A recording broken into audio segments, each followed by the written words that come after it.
We are going to talk about one of my favorite topics, taxes. That seems odd, doesn't it, as a favorite topic? But yeah, I want to learn a little bit more about my property taxes, your taxes. How do they come up with that value? How does that work? We're going to be talking to Bill Spencer, who is the Benton County Assessor, about that, because it's his office. He's the one that is responsible for that. In addition to that, we're going to learn about short-term rentals in the Tri-Cities. And you know what's fascinating about that topic is that here the Tri-Cities right now is becoming quite a unique tourist destination. Believe it or not, people, I mean, it is happening with all the wine that we have available, all the technology and science related to Hanford, and now a national park designation.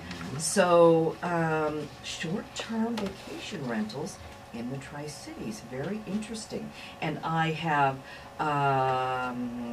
twisted the arm of a friend of mine who happens to be my neighbor. That's how I get these people on the show. They're friends, they're neighbors, but they do interesting things. So Dr. Beth Smith is with us today. All right, so let's talk to Bill Spencer, our assessor. You're responsible for placing a value on property, and that's for tax purposes. So I want to know, how do you do it?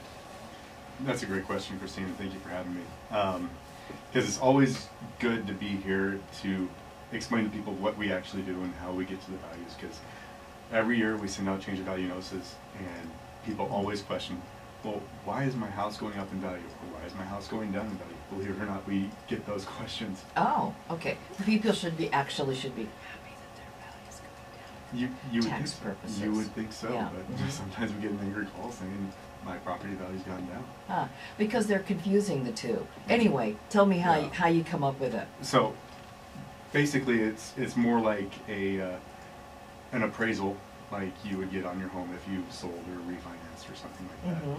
We try to determine what the market value of everybody's homes are. And the reason we do that is the state of Washington has determined the best way to treat everybody fairly and equitably across the board is to value everybody's home at 100% market value. You could do it in a number of different ways. You could say, okay, we're going to value everybody at 50% of market value. Your tax burden will still be the same, no matter what the value is. But the fairest way that the state of Washington has determined that is to put everybody try to put everybody at 100% market value. So what we've done is broken the county into 6 different parts. One part we physically inspect a year. And then the other 5 we do statistical market analysis and try to adjust it up or down depending on what we are seeing in those areas. So this year we're in Eastern Kennewick, Findlay area, physically inspecting and trying to get our data correct. Well, what's the difference between a market value and a appraised value from the assessor's office? Because they're generally different, and market value, if I sell my home, is generally higher. So what's the difference? Or real estate, because you bring the guy out, you're going to sell your house. You'll, let's say, $100,000 house, tax purposes 93, but when you have the guy come out, you're going to sell your house, and you get an assessor to come out, he says 100.5. There's a difference. There is going to be a difference, and appraisal value is basically just an opinion of value. What one person's eyes are seeing as what the market is. Now, the problem with the assessed values is we're assessing usually a year behind everyone else. So we're usually at a year behind what the market is actually saying. So like this year, we're appraising 2015 values for the 2016 year. And so what we try to do as the assessor's office, we want to be anywhere between 90 and 100%. So there is some leeway in there. So we're not going to be perfect in everything we do. And because we have 70,000 plus parcels to value each and every year, it's a big task. And so we're not able to physically do every parcel every year. Like a fee appraiser would go out and they walk through your home, take pictures, measure the home, and then compare it against 3 to 6 different comparables within the area, and that takes anywhere between 3 to 8 hours, sometimes more, on a residential property. Yeah. We just don't have the staff or the ability to do that for every property in Benton County. So we try to get close. We try to get our data close and then statistically adjust within the area. Well, I'm kind of curious as to how much total tax money comes in via your office, via what you assess. Do you know? Yeah, actually I don't remember. So for 2015, roughly, our assessed value is around $16.3 billion. What? Yeah, that's the assessed value. So all 0.3 billion. Yes. Okay. So that's all the properties within Benton County, what they're valued at. Oh, okay. So the total levied amount is 191 million. Oh, 191 million. And how much of that goes to the state and how much of it stays locally? Do you know? I don't have percentages? I mean, I don't have those oh, numbers in okay. front of me. I should have brought them. Oh, no, that's okay. So if we have 191 million, how much, do you know how much money, tax money, is delinquent in Benton County? I wish I did. That's more of a county treasurer Treasurer? question. Okay. Because they really handle the tax collection Mhm. and therefore the delinquencies. We just really put the values on it so that we can levy. Yeah. Well, give me any kind of a feel for that. I mean, are we talking about 10%? Do you know? It would be. It would be It'd a be tough to- wild and crazy. Yeah. All right. All right. Let's go back to, what if I don't agree with your conclusion? Do I have a recourse of what you determined as my assessed value? Absolutely, and we do encourage that because it gives us an opportunity to get our data correct. Because honestly, we're human, and we don't get out to every property every year, so there could be changes. We could have our data wrong, and so if you come in, and generally the way it works is we send out a change of value notice. This year it went out the 1st of August, and so you have a 30-day window to come in and contest it. And my office, we strongly encourage our appraisers and our staff to work with the taxpayer to say, hey, we really want to work this out. We want to know where we're wrong, so please provide us some information so that we can get it right. Because we aren't perfect, we're human, and sometimes our data is wrong, and we work with it. And if we can't come to a mutual agreement, then they have the opportunity to go before a board of equalization, which is a separate entity in the county. And they present their case, we present our case, and the board reviews that case and sets precedence on either siding with the county assessor or the taxpayer. All right, so I've got a place that I can go, and you actually don't discourage people from flagging that to you. Absolutely, we encourage it because we want the best data possible. Do you have a form that people fill out, or yeah, what? Okay. And if they go to the website, Yeah. With Benton County, They'll see that. Mhm. Okay. So how has property value in Benton County changed? Like, let's say in the last 10 years or some period of time. Has it changed? it has, and typically we're seeing, at least on the assessor side, we're seeing anywhere between 2.5% a year, up to 5%, 5.5% a year. Increase. Increase. Oh. At least in our values, Mhm. which is actually great. You want to see that in an area. I've been involved in other markets where they've seen 20–30% increases, and then if something pulls out, like we saw in the crash of 2008, in places like Las Vegas, California, Yeah. those big cities where they saw those huge increases, the market's going to fall just as hard. So it's encouraging to see those little increases, little steps, because when and if the market pulls out, we'll only feel it a little bit. Yeah. Well, that's good. All right. I very specifically want to talk about the exemption for senior citizens and the disabled. But first, we're going to take a break. And then when we come back, we're going to talk about that. So if you are in the category, first of all, for a senior citizen, how old do you have to be? 61. 61. All right, that applies to you. Stick around because you might get an exemption. We're back in a moment on Meet in the Middle. Welcome back to Meet in the Middle. I'm Christine Brown. My guest right now is Bill Spencer. He is the Benton County Assessor, and as we were just discussing during the break here, he's only been sitting in that chair of the Assessor for 1 year, so he's not quite as jaded as he might be down the road, huh? That's what I'm told. Yeah. All right. So,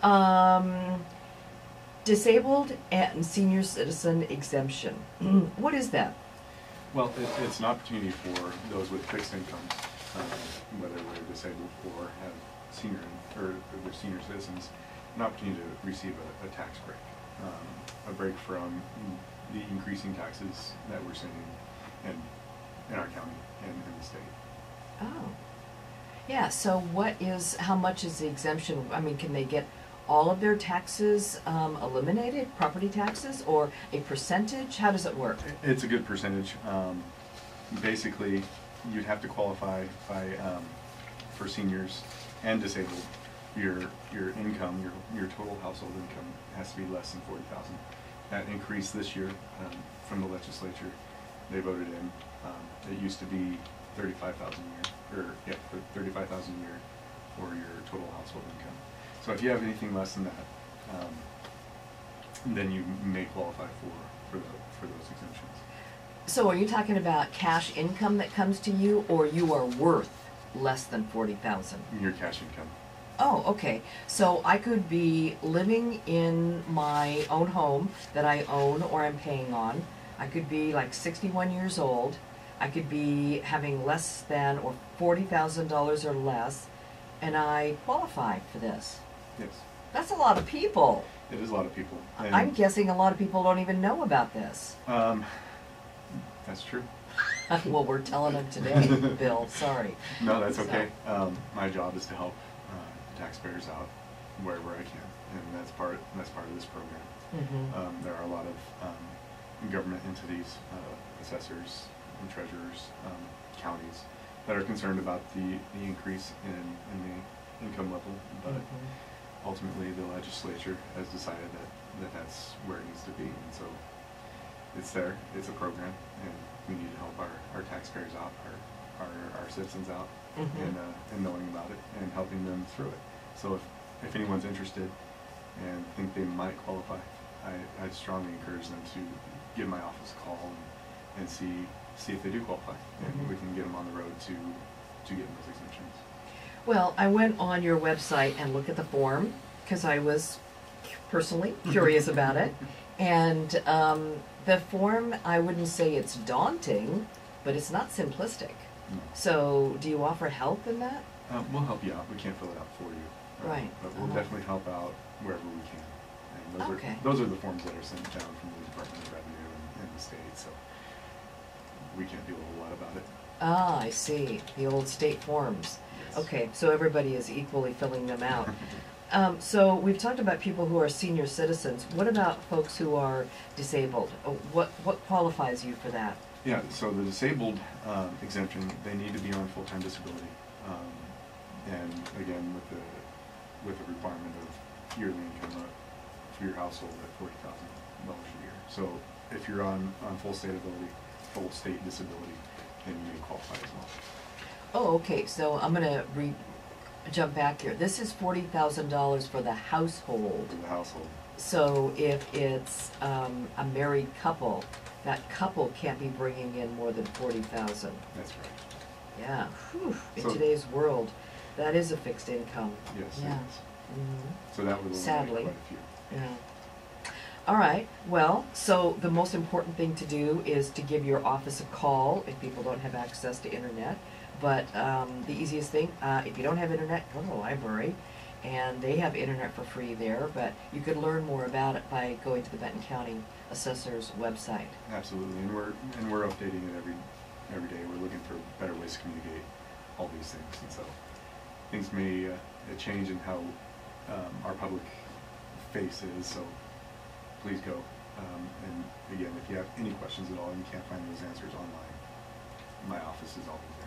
Yeah, what is, where, now, you have an office in Prosser, Yep. because Benton County is this weird thing, because we have basically two offices, and people don't want to travel to Prosser, so, not that Prosser is a bad place, but Where can they go in the Tri-Cities? So our office in the Tri-Cities is currently located at the Justice Center. We're on the first floor of the Justice Center. Oh, okay, So all right. as soon as you walk in security there, you take a direct right, and that's the assessor's office. Excellent, okay, so people can show up in person and ask the questions. Absolutely. All right, so you've given us some basic information here. Now, I want to know what the biggest challenge your office faces. The biggest challenge my office faces is being able to correctly value each and every property. So we have 72,000+ parcels of land, parcels out there. And the biggest task we have is making sure our market values are correct.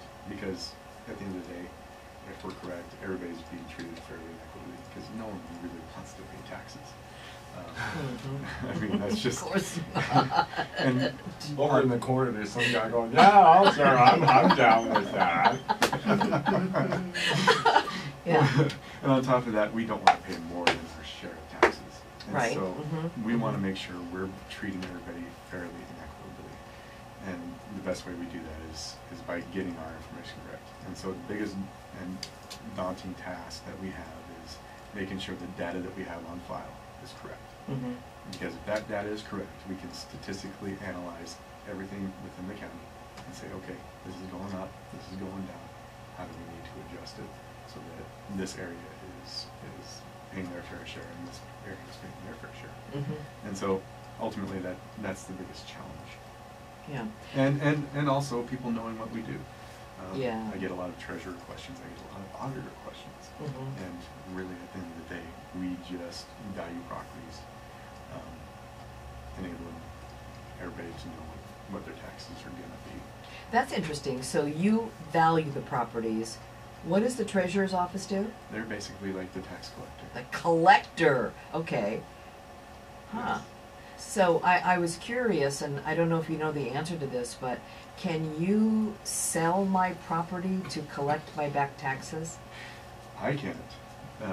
What can the treasurer? It's the treasurer, and I think I got an answer to that.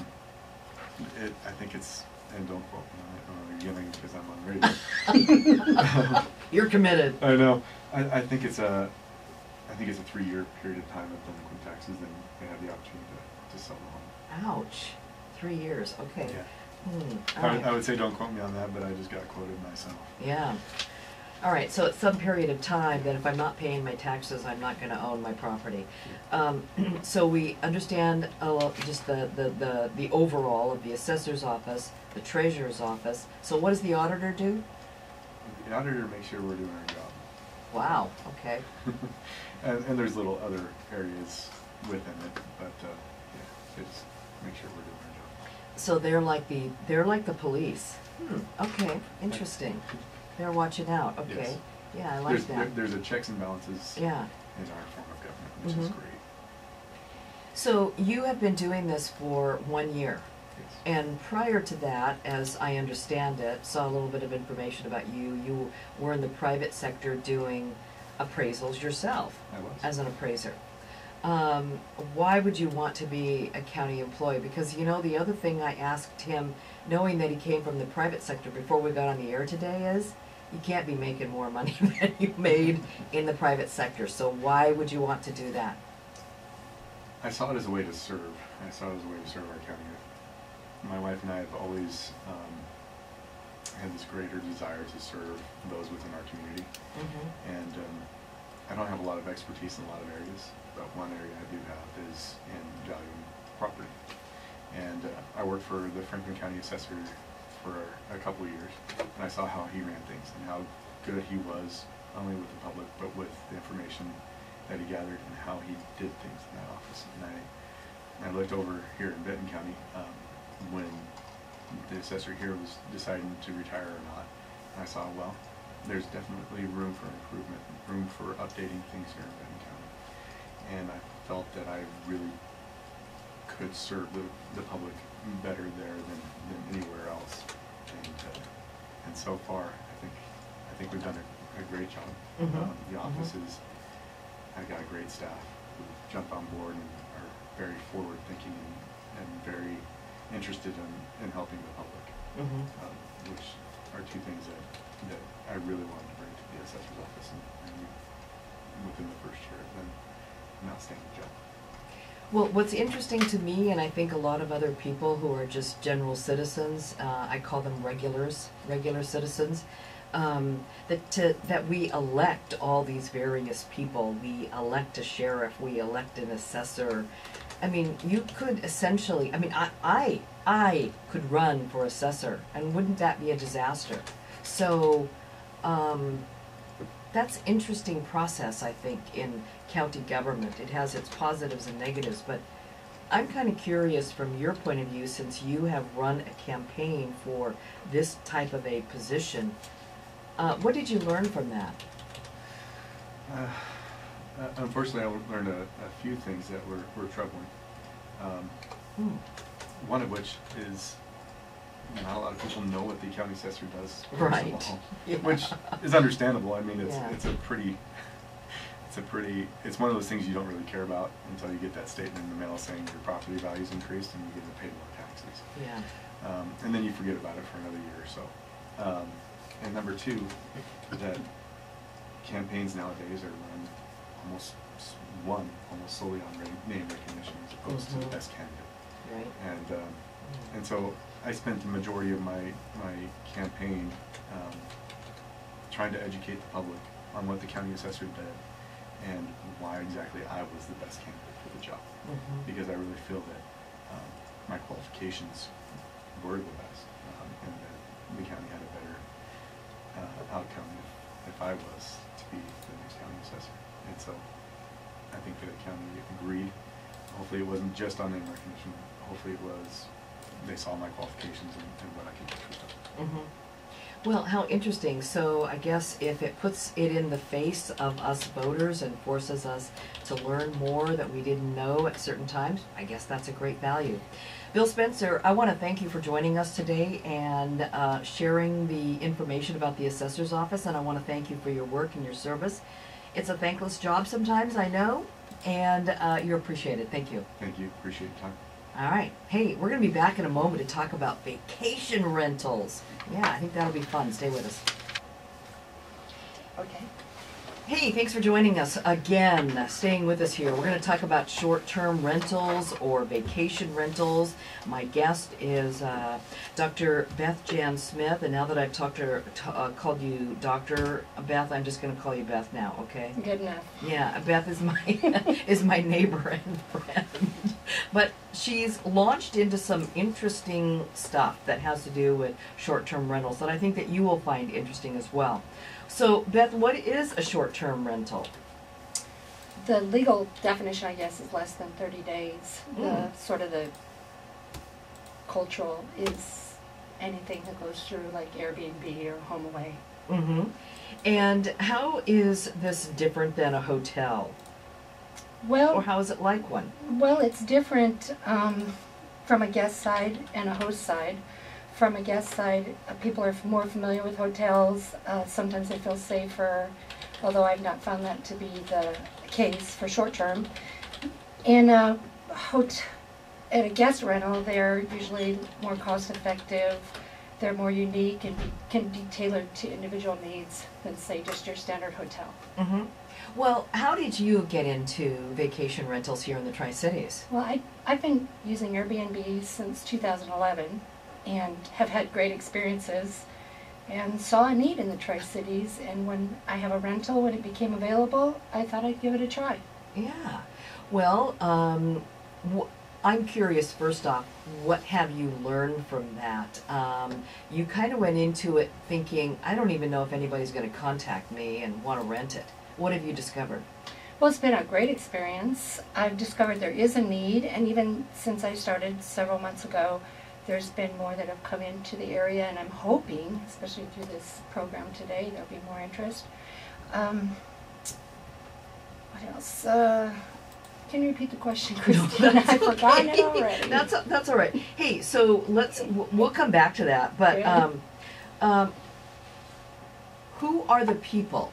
That's what I'm curious about too. Who are the people that are looking? Why are they here? Well, Why are they here? Interesting enough, I know they're called vacation rentals, Yeah. but my property in particular has been more of a practical rental. Only about half of my guests have been here for a vacation, for recreation, for sports events. What I've had are business individuals that need a place. I've had attorneys that maybe are doing a trial here. I've had nurses that have come in. So mine is not really so much vacation, it's more just another option for people coming into the Tri-Cities. But I've also had families that have come in for Christmas. I had a family where they came from around the United States.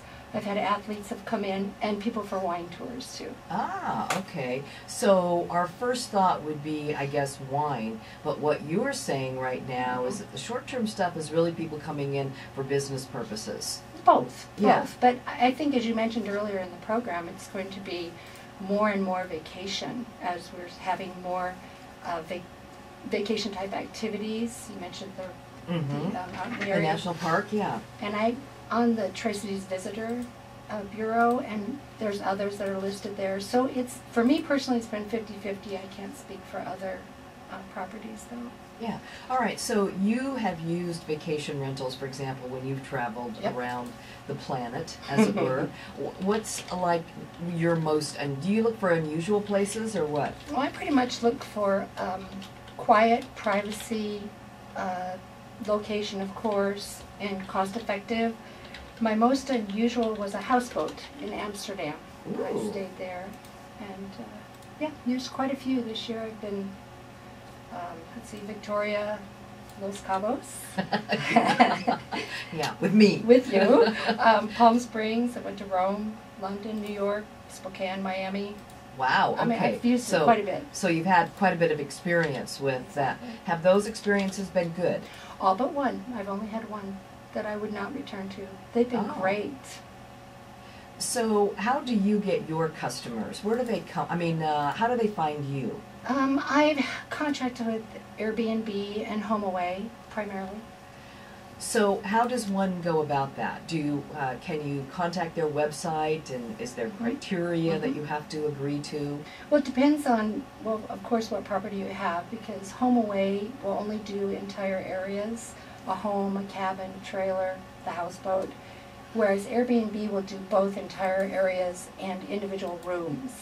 And so it depends on what you have, where you want to sign up, and depending on whether it's a business or whether you have just a room in your home, you want to make a little extra income, or you just like the idea, or in my case, I've had very good experiences with short-term rentals when I travel. Mm-hmm.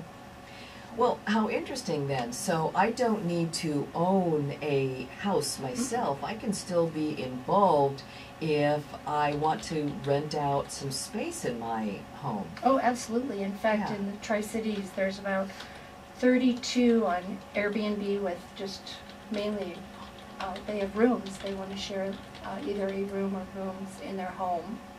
And it's really low risk startup if you want to do that. Airbnb is very host friendly, and you pay, for example, on Airbnb, you pay a fee on the back end. They take a percentage of what your guest compensates you for the room or the home. Where HomeAway, you pay a one-time fee at the beginning, and then they don't charge you when someone pays when they stay. I see. Mm-hmm. So it just really depends on what you have, the type of property you have, and what you have, you know, how much you want to invest. Mm-hmm. So Airbnb is a very low investment way to go. Mm-hmm. Interesting. So as a customer, I am paying the site. I am not individually paying you, correct? On some sites, correct. Oh, okay. There's others I also list with vacation rentals, and there Mhm. it's totally away from them. It's primarily just a link through TripAdvisor. There you do your own contract where, excuse me, for example, HomeAway, when you agree to stay at a home, you agree to their house rules and contracts. And so that's automatic, whereas on some other sites, it's handled away from the site where you are responsible for sending the contract, collecting the funds, Mm-hmm. etc. All right. Hey, we're going to take a break here, John. When we come back, I want to talk to Beth about what, for example, we might look at some charges per night, and how do you know how to set the price for that? And what our experiences have been? How have people treated our home? Hey, we're back in a moment on Meet in the Middle. Welcome back. We're talking about short-term rentals, vacation rentals. My guest is Dr. Beth Jan Smith, and she's recently gotten involved in this. She's seeing a trend of more potential for the development in the Tri-Cities. Beth, so I wanted to know about how do you determine what you're going to charge and how do you set that price? And just as we were in the break, you were saying you got to know if it's going to be a business, a hobby, how you're going to set this up. Give us some thoughts on that. Well, that was the biggest challenge because I didn't want to overprice, didn't want to under, and because there are not a lot of these in the Tri-Cities right now. We only have 4 listed on HomeAway, at least when I checked earlier, and there's about 32 on Airbnb. That's the whole Tri-Cities. So that's for sharing a room in your home and the entire home? Yeah, for both. Yeah. No, that's both. There's 11 entire home and 20 just a private room on, say, Airbnb. Okay. And it was difficult to find out what the market would bear here, and I really did feel like I wanted to bless others like I had been, because my experiences were wonderful, and I thought, people come to the Tri-Cities, I love this area, and I could see where being able to do a unique experience in a safe, nice place was very attractive. So it was a little difficult trying to decide. I'd heard $100 a room. There wasn't a whole lot to determine. So I looked mainly at my costs, my investment, mortgage, insurance, furnishings, cleaning, utilities, advertising, taxes, Yeah. as we discussed. And so why I'd mentioned on the break about a business or a hobby is you will approach it differently, whether it's a business or a hobby, and just how much you want to invest. Of your time as well. Absolutely. So tell me about insurance. Do I need to be aware of that? Definitely. In a nutshell, when I checked with my own insurance company about coverage, they were exorbitant. I can't even tell you, about 5 times what the market normally was. So I went to one of my sites, HomeAway, and they had an insurance company that they recommended that only does short-term rentals. And so they were very more reasonable. And if I wanted to insure my own home through them, it would have been exorbitant. So that's one piece of advice I'd give to individuals is to, when you do get the insurance for the home, check your insurance coverage. If you're just renting a room, I just approached it from a business point of view and made sure that I was going to be covered for my losses, so that I didn't leave myself at risk. Do you do work yourself on the home, like lawn care or cleaning between guests or all that type of thing, or do you contract that out? My home is brand new, pretty much, less than a year old. So I contract it out for the most part.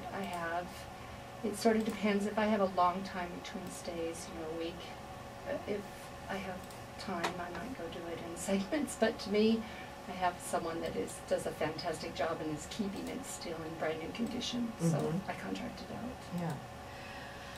How have you experienced the inquiries about your place? I mean, is there like a reasonable, steady stream? You're not feeling at this point like, oh my gosh, nobody's going to be here in January. No, very steady. What's been interesting right now, and I think it reflects a lot of the home market right now, is a lot of my inquiries have been individuals that want the home for a month or 2, up to 3 or 4 months, while they're in between the sale of their primary residence, going to building a new home, and they need a place.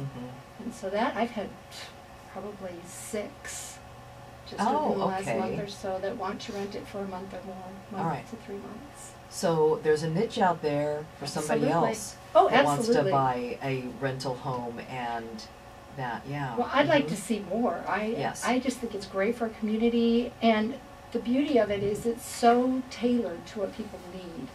And so my property is not going to fit everyone that would be interested in a short-term rental.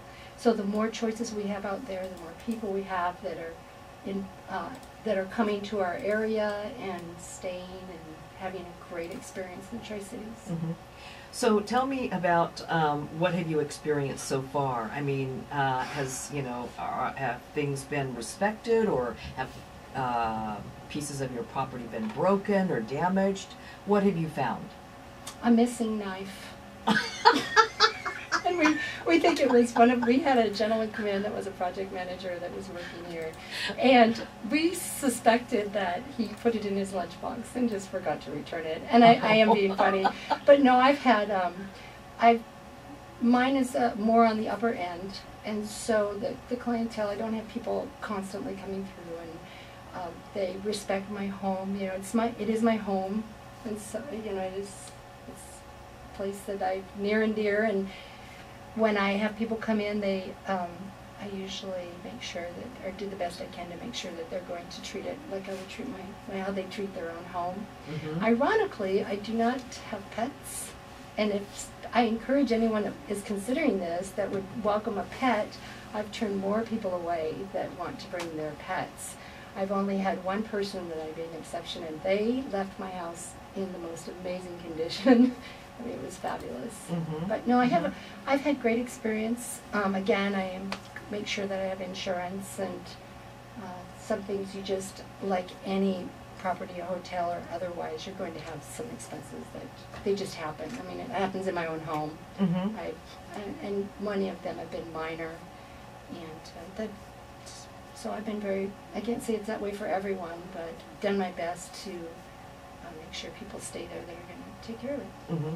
So what's your connection to the Visit Tri-Cities? They used to be this Visitor and Convention Bureau. So they're sort of like the stopgap place. They focus on tourism. Do you have a relationship with them? I do, and they've been fabulous. They send out weekly alerts and let you know what's going on in the community. It's just a fabulous organization. I'm glad that I have associated with them. I haven't come into the so-called tourist area. That's a tourist time, so we'll see how that goes. But mm-hmm. I know that they're there for a resource and have been fabulous to work with and have excellent tools to get the word out on places. So I wonder, do they have any housing somehow that you can be listed on their options for housing? I believe so. Again, I haven't really gone into the tourist per se time, around here the summer months, but I have some ideas. They do let you put things in the office. Okay. And I think the most useful thing for me right now is they let me know who's coming into the area. So, although I haven't put it to use, that could be very beneficial, and the pricing's from a business aspect. If I know that everything is going to be sold in a month or two, the different websites that I use, they encourage you to increase your prices or to match. It's what hotels do, and that way, I guess, to answer an earlier question, I'd be like a hotel. But if I know everything is sold out, and I have mine, I could easily ask a little bit more. See. That's from a business end. I think they're called hot stays or something hot. So it's based on the fact that almost everything is sold out. So you could increase your prices. Absolutely. I mean, supply and demand. I have not yet, but that option is out there for those that are approaching this from a business and have entrepreneur points of view on this. Yeah. Yep. Well, if you look back on your own experience and you were talking to somebody else and they were considering what you have done, what is the basic piece of advice that you would give them? Oh, research. First of all, look at the benefits versus their potential liabilities. For example, they have to have the area. Do they need extra income? Do they enjoy, if they're going on renting a room, just common sense things. If you really like your privacy and don't like other people in your home, then don't even consider this. But if they're adventurous and want to do that, need a little extra income, it's a very low risk, rewarding thing that they can do. And in fact, my favorite stay has been just up in Spokane, actually. And I've actually developed a friendship with the individual I stayed with. Wow. Okay. Yeah. That's interesting. When I was a guest in your home. We Hey. still communicate. Yeah, Beth, thank you so much. I really appreciate you sharing this information if other people want to consider it. And if they want to look you up, they can probably go through the Visit Tri-Cities and hunt you down. All right? All right. Beth, thank you very much. I'll just send them You'll send them down the road, will you? to you. Okay. All right. We'll be back in a moment here. Stay with us. Oh my gosh, you know what? It is the end of the year. It is also the end of our time together. Yeah, this is actually the last show that we're going to do with Meet in the Middle. And John, tell us what's going to happen as of like tomorrow. Well, Sean Hannity will be returning to the noon hour. So he's going to be his live 1 hour show. Yeah, that's great. Yes. For folks who have really missed that, then they will be right in their spot. But I want to let people know that I have just so enjoyed this. I think if you have listened to any of the programs, you know that I have thoroughly enjoyed doing this for like 8 months. It's really been a wonderful opportunity for me.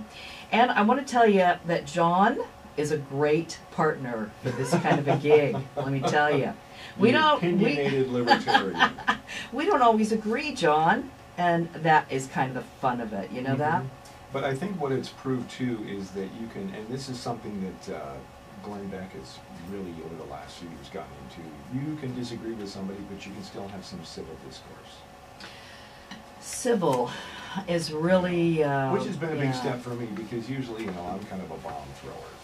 I know, My John. favorite, You are. honestly, my favorite talk show host is Mark Levin, because of the way that he just, you know, he's just quick and funny and brutal, but there's also room for dialogue. There is. So, there Well, we I go. want to tell you what Split I have personality. learned and worked on. Believe it or not, people may find this hard to believe, but I have thought a great deal about this, and over the past 8 months, it's made me consider it even more. And that is, and what I hope for you in the year of 2016, not you personally, John, but the audience, in that I hope that people begin to this process of listening to each other. We have gotten to the point where if we don't agree with something and we hear even the slightest thing, we turn away from that person, we turn that person off. So I hope that we learn to listen to each other, that we take the time for that. But secondarily, I would like to see us bring back respect for the fact that we live in a country where all of us get the opportunity to express our own opinions.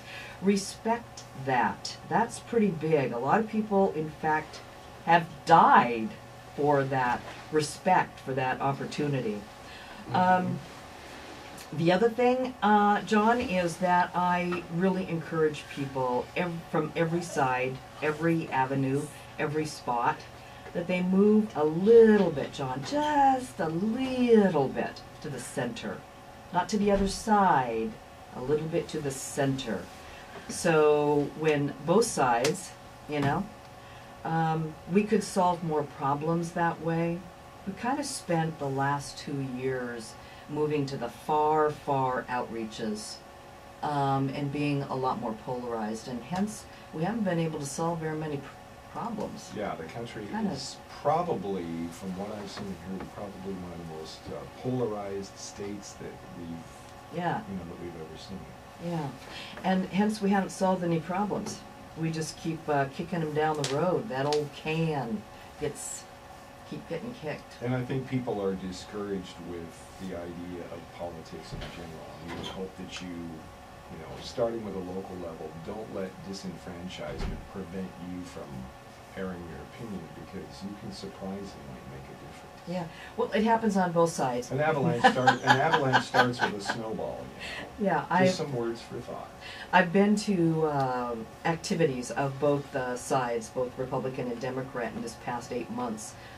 Actually gone to both of their activities, and I've been actually kind of disappointed to see how both sides badger each other. It just doesn't work. It's proven that it doesn't work. So anyway, that would be my perspective. I've learned to be a little bit more open And it's been than I have in the fun past. and eye-opening and a great experience, and we're gonna, I'm gonna miss it. Yeah. Well, you know what I say to people? Get out there tonight, man. Have a good time. Welcome in 2016. Absolutely. All right. Bye-bye.